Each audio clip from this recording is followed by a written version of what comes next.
Hello বন্ধুরা, good morning সবাইকে। সবাই কেমন আছো? আশা করি সবাই অনেক অনেক ভালো আছো। আমিও ভালো আছি। বুলটি বিশ্বের চ্যানেলে তোমাদের সবাইকে স্বাগত। নতুন একটা ভিডিওতে সবাইকে ওয়েলকাম আর অনেক অনেক ভালোবাসা। সকালটা সবার জন্য সুস্থ স্বাভাবিকভাবে সবার জন্য সারাটা দিন ভালোভাবে কাটে, এটাই বলি। সবাই সুস্থ থাকো, ভালো থাকো, আর এইভাবে সবাই আমার পাশে থেকো। তো চলো বন্ধুরা, সকালবেলা ঘুম থেকে উঠে বেশি কাজ করা কমপ্লিট হয়নি, এখনও করা শুরু করে দিয়েছি।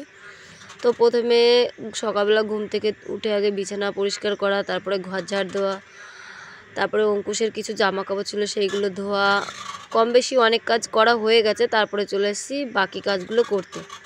তো ফোনটা সেট করার একটা ব্যাপার থাকে, তোমাদের আগেও বলেছি।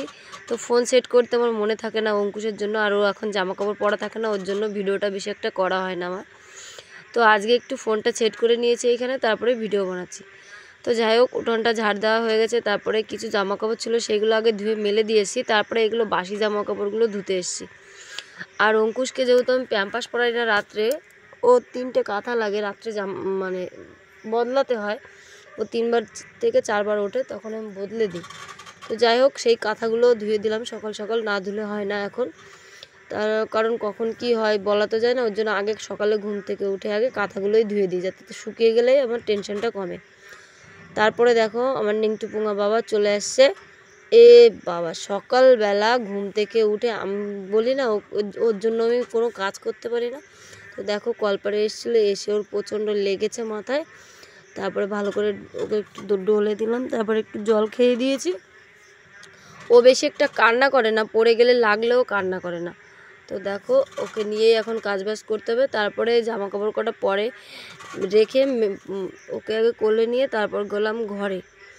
তারপরে ওকে আবার ঘরে নিয়ে আবার পড়ে গেছে ওইখানে, তারপরে আবার ওকে ধুয়ে নিয়ে তারপরে যাচ্ছি ঘরে। তো এখানে অনেক ভিডিও আছে, ওর জামা কাপড় পরা নেই, ওর জন্য আমার একটা কেমন লাগে, ওর জন্য আমি ভিডিওতে নিতে চাই না। তো যাই হোক, তারপরে সব জামা কাপড়গুলো আবার মেলতে চলে এসেছি, আর ওকে রেডি করে ফ্রেশ করে তারপরে ওকে ঘরে রেখে এসেছি। তো দেখো জামা কাপড় মেলা হয়ে গেছে, আর এখন 8টা সাড়ে 8টার মতো বাজে, আর রোদ্দুর উঠেছে দেখো, কি গরম কি বলবো। তারপরে দেখো আমার ঘর ঝাড় দেওয়া, বিছানা পরিষ্কার করা সব কাজ কমপ্লিট। আর প্রচণ্ড ঠান্ডা লেগেছে আমার, দেখো আমার এখনও আবার হেঁচে আসছিলো দেখে। তো যাই হোক, তারপরে পেটের অবস্থা বেশি একটা ভালো না। তো কী খাবো ভাবছিলাম বসে বসে। তারপরে মনে পড়লো যে এই পাতাগুলো খেলে পরে ঠিক হয়ে যাবে। তো এই দেখো এই পাতাগুলো তুলতে এসে, এই পাতাগুলোর নাম কি বলো তো বন্ধুরা? তোমরা কি যদি জানো অবশ্যই কমেন্টে বলো। আমিও একবার বলে দিচ্ছি, এটার নাম হচ্ছে থানকুনি পাতা বলি আমরা। তো পাতাগুলো তুলে ধুয়ে তারপরে খেয়ে নেবো। তো চলো, তারপরে রসটা খাওয়া হয়ে গেছে। তারপরে জিতুর জন্য ম্যাগি বানাচ্ছি সকালবেলা, আর আমি একটু মুড়ি ভিজিয়ে রেখেছি জলের মধ্যে, ওইটা খাবো। আর অঙ্কুশকে একটুখানি ম্যাগিই খাইয়েছিলাম জিতুর ওইখান থেকে। তারপরে দেখো রান্না করছি পাতলা করে মুসুরির ডাল উচ্ছে দিয়ে, আর আলু ভাজা আর ভাত করব। শরীরটা যেহেতু ভালো না, পেটের অবস্থাটাও ভালো না, ওর জন্য এটাই রান্না হবে। আর রান্না করতে এসে পুরো ঘেমে ভিজে কি অবস্থা আমার দেখো, আর প্রচণ্ড ঠান্ডা লাগে, নাক মুছতে মুছতেই কাম সারা আমার। তো বন্ধুরা, আজকের মতো এই ভিডিওটা, বাই, সবাই ভালো থেকো।